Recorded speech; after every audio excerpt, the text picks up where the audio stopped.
Girls, top buttons and shirts tucked in. It's the first sheet, so the sheet with the source on it. History teacher Elizabeth it should look a little bit like is 6 this. weeks into her NQT year. Okay, you have... At first, her year 10s were a real handful, so she focused on strict behaviour management, Did you leave but it at here? a cost. Right, I'll have a quick look for it. Dangus, you've got work to do. I came in and wanted to do lots of really interesting, exciting things with them, and it just really excited them so much that I sort of lost control of the class a bit behaviourally for a little while. So I had to then really tone it down. I literally wanted bums on seats, and I wanted to establish a learning environment that I felt I could work in. But it is boring. Today's question is, what were the consequences of the Wall Street crash? Remember, It's our all big so much question is... slower and less exciting than Elizabeth would like it to be. No, Tej, have you written the date and title in your book? I'd like that in your books now, please. No, you can just write the second one, because we wrote the first one last lesson, didn't we? No, you can just write the second one. What were the consequences of the Wall Street crash? Where is all the time going? Well, it's kind of interesting, isn't it? I wonder where it is going. What are they all doing now? Well, they're writing the title, but it is taking them a remarkably long time to do it.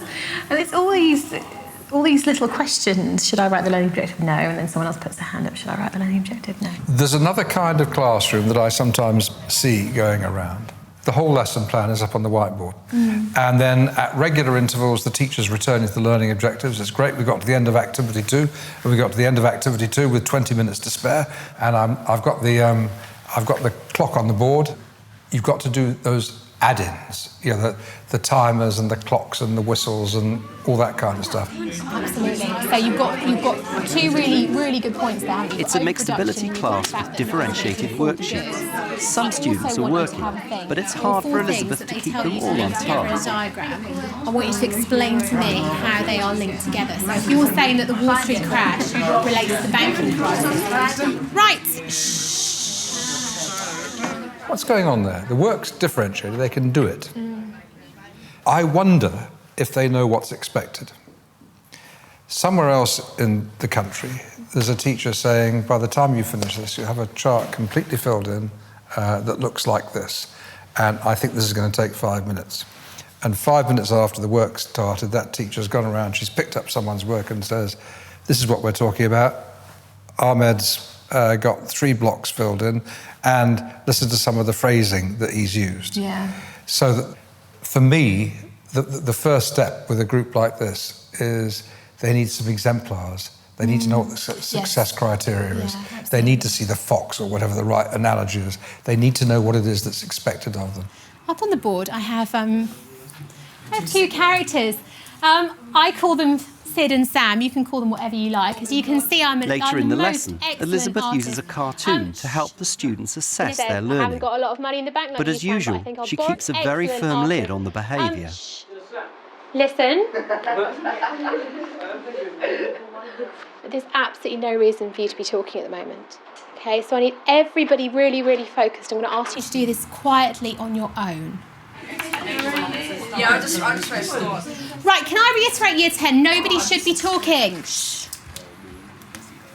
I think I'm meant to be doing it in silence. But if I was doing a Sid and Sam, I'd really like to be swapping some jokes and ideas with the person sitting next to me. I think I'm suggesting to you that you take a bit more risk, which again is an easy thing for an outsider to say. You're probably going to have a talk with them as a class. This is what we're going to be looking like by spring. This is the contribution I'm going to make to it. Here are some changes I'm going to make to my lesson planning. What changes do you think you're going to make to it? And this is the first time we're going to do it. Here are the groups I've got you in, and I want 3 minutes worth of suggestions on how we're going to make the learning even faster and better in this room. What would they do? Would they riot and go out of control? No, I don't think they would now, particularly if I put them in groups myself. If I said to you, I want you to pick up the pace, and you said, OK, I'll give it a bash, what might be your top 2 things now? I think I need to establish time constraints. I think I need to be really clear about what I'm asking from them, so they know exactly what I expect them to have done in 5 minutes. And perhaps I like the idea of stopping them periodically and saying, okay, well, by this point we should be around about here, and this is a particularly good example of where you should be at by now.